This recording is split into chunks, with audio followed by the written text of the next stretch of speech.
The officer didn't yell, threaten, or create a scene. Instead, he asked Kevin to come with him, his tone firm enough that Kevin couldn't refuse. Kevin followed, confused and nervous, until they reached a quiet room where the officer closed the door behind them. For the first time, Kevin felt the weight of what he'd done. The officer didn't need a long lecture.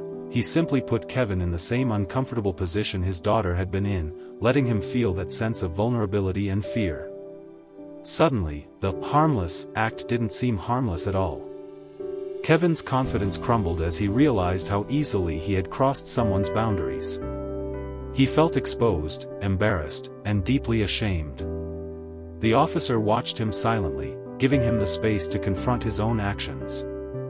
That moment became the turning point, the instant Kevin finally understood the seriousness of what he had done.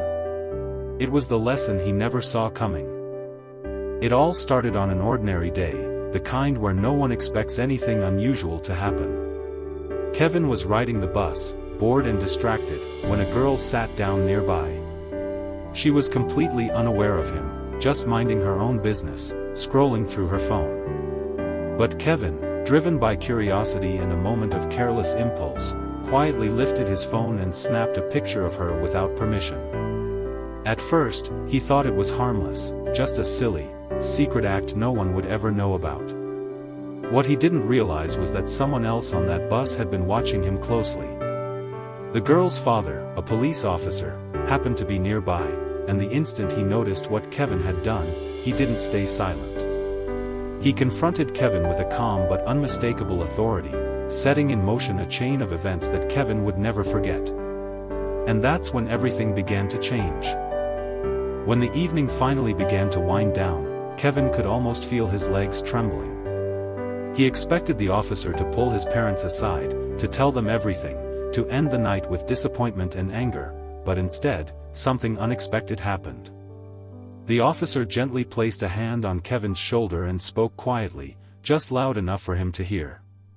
He explained that he wasn't there to embarrass him or destroy the celebration. He only wanted Kevin to understand the weight of his actions, to truly feel why what he did was wrong. And seeing the fear, the guilt, the regret in Kevin's eyes, he knew the lesson had already taken root. For the first time, Kevin felt not punished, but forgiven. He promised himself, and the officer, that he would never cross someone's boundaries again, and that he would apologize to the girl he had hurt. It was forgiveness that finally set the lesson in stone.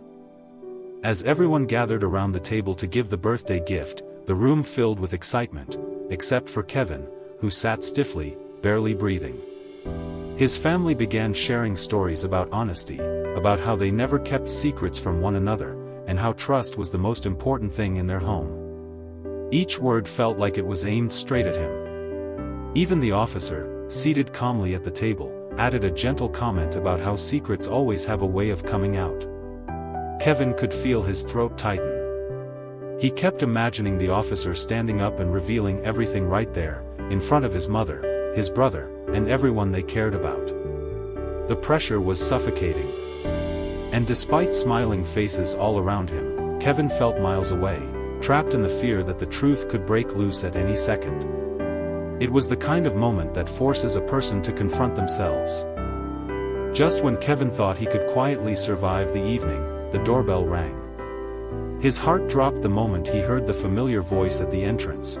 The officer had come to return his lost phone. Kevin froze, every ounce of fear rushing back as he watched his mom welcome the man inside with warm hospitality, completely unaware of the truth behind his visit. The officer remained polite, composed, even friendly, which only made Kevin more anxious.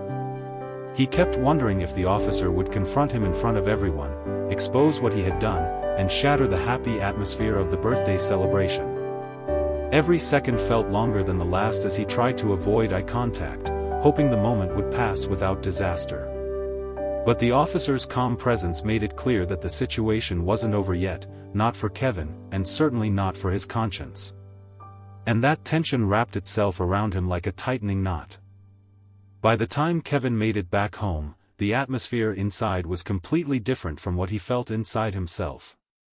Laughter filled the house, decorations hung from the walls, and his family was buzzing with excitement for his brother's birthday celebration. Kevin tried to blend in, but every step he took reminded him of the fear and shame still clinging to him. His slight limp didn't go unnoticed, his mom gave him a worried look, his brother asked if he was okay, and even the guests glanced his way. Kevin forced a smile, insisting everything was fine, but inside he was replaying the officer's words, the tension, the realization of how wrong he had been. He knew he couldn't tell anyone the truth. Not now. Not during a moment that was supposed to be happy. So he stayed quiet, carrying his guilt alone as the party continued around him. But silence never makes a burden lighter.